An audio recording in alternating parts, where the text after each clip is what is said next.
la dernière question, M. Lagarde.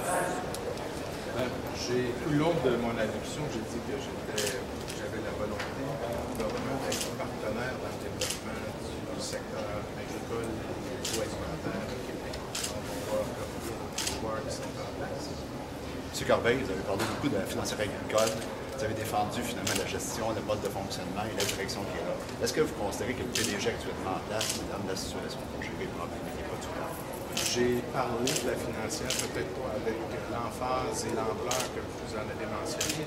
J'en ai parlé comme étant un acteur dans l'équipe qui va faire avancer au cours des prochaines années, comme il le fait au cours des dernières années, le secteur agricole au Québec.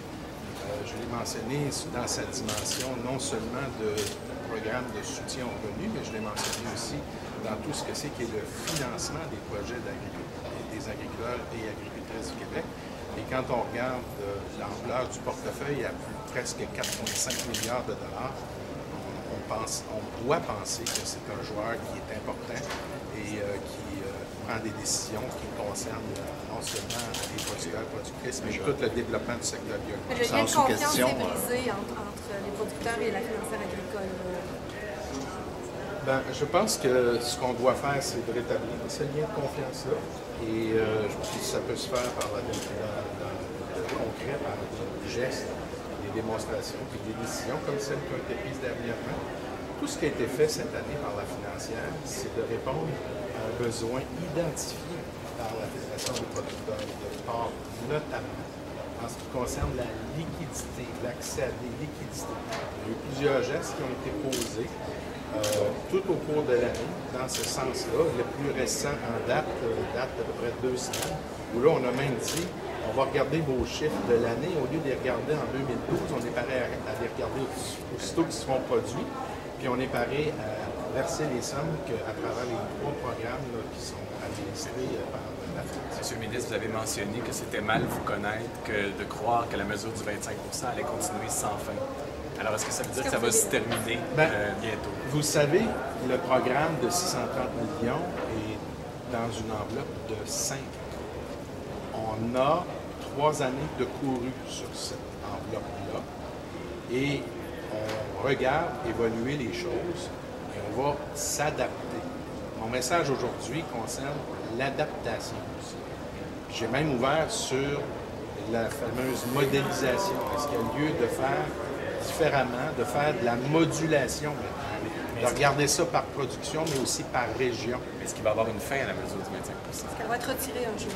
Un jour, on verra quand on renouvellera le budget de la financière. C'est-à-dire à 630 millions, là, on a des batailles à faire à un moment donné au niveau de la gestion des fonds publics, auprès du Trésor, auprès des finances. Et il va falloir donner des réponses concrètes et des réponses pratiques pour demander le renouvellement de l'enveloppe s'il y a lieu de le faire. Est-ce que les producteurs peuvent espérer des jours meilleurs avec l'aide du gouvernement? Est-ce que vraiment les jours sont vraiment, les jours sombres sont passés? Moi, est-ce que vous dites M. Laprade, actuellement? j'aurais envie de vous dire ceci. Je vais le dire à toutes les autres, parce qu'ils sont tous alentour de nous Très présentement. nombreux, vous écoutez, ouais. C'est que si on veut maintenir l'intérêt dans le développement du secteur agricole, il va falloir que ce discours-là évolue.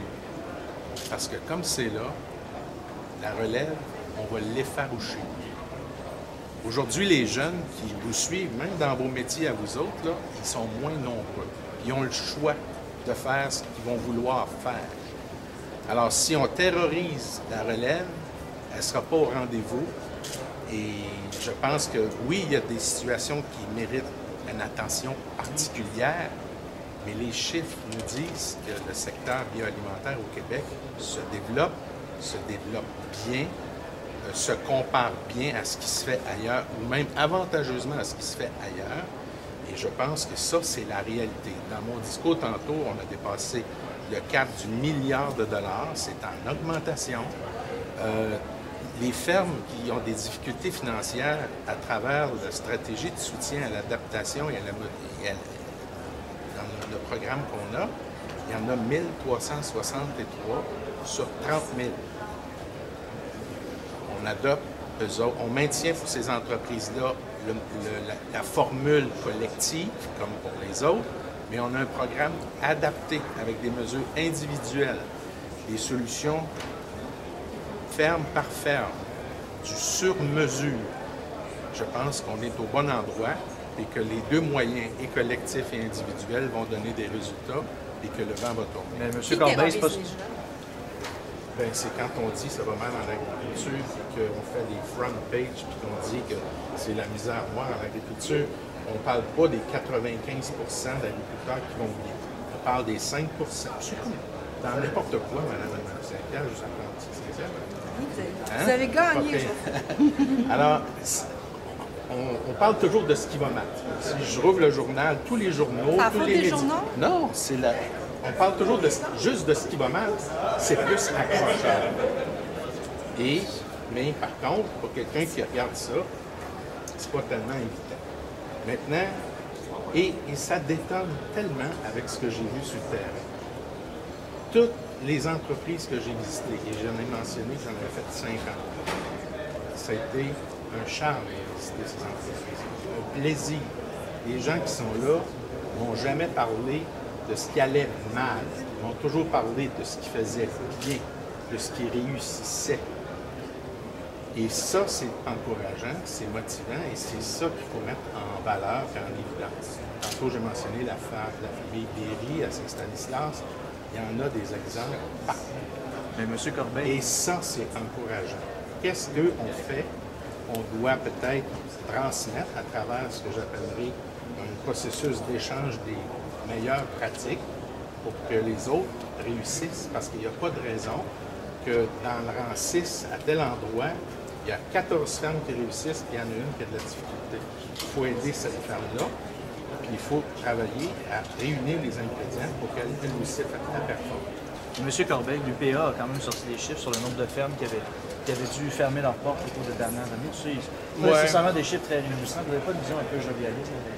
Bon, c'est la lecture que vous en faites. Maintenant, si on déterre les chiffres, vous voulez aller faire de la statistique, de 1996 à 2001, avec, il faut regarder ça avec Statistique Canada, on perdait 800 fermes par année. Là, on en perd 300 par année. C'est une d'argent quand même. C'est trop. Je l'ai dit tantôt, c'est un drame personnel, c'est un drame familial. Mais il ne faut pas nécessairement aussi faire une équation simple en disant la ferme est fermée, elle ne fait plus d'agriculture. Il y a une partie de ça qui fait que les gens font autre chose, abandonnent la production porcine, se concentrent dans la production des grandes cultures. Il y a un voisin qui installe des porcs dans les installations que le producteur s'est retiré. Il y a un choix d'aller faire autre chose aussi. Alors, il y a une gamme qui fait en sorte qu'on n'a pas une décroissance nette de 300 entreprises d'un coup comme ça par année. Il y a des conversions, il y a des consolidations, il y a des expansions qui sont faites par les fermes voisines. Et ça, ben, c'est les résultats globaux, puis le nombre d'unités produites qui nous disent qu'au net, il y a des pertes, mais ils ne sont pas de l'ampleur qu'on voudrait bien nous laisser croire. On va prendre une dernière question. Le tour du jardin, est-ce que vous allez le faire bientôt complètement? Il vous reste quelques mois pour faire un an. Tantôt, vous avez dit, je vois qu'on fait le tour du jardin. En termes agricoles, c'est une belle image. Quand mais, je vous disais jardin tantôt, c'est que j'ai visité 10 régions. Il y en a 17. Je les ai toutes visitées, dans d'autres domaines que l'agriculture. Mais en ce qui concerne l'agriculture, il m'en reste quelques-unes à voir. Mais l'agriculture, le bioalimentaire, c'est très important. Je pense que c'est 14 des 17 régions administratives, ça représente plus de 10 des emplois. C'est quasiment le plan d'or. Et il y a un potentiel de développement qui est fantastique. Je l'ai dit tantôt, l'expertise est là, la détermination des gens est là, le potentiel est là et la demande est là.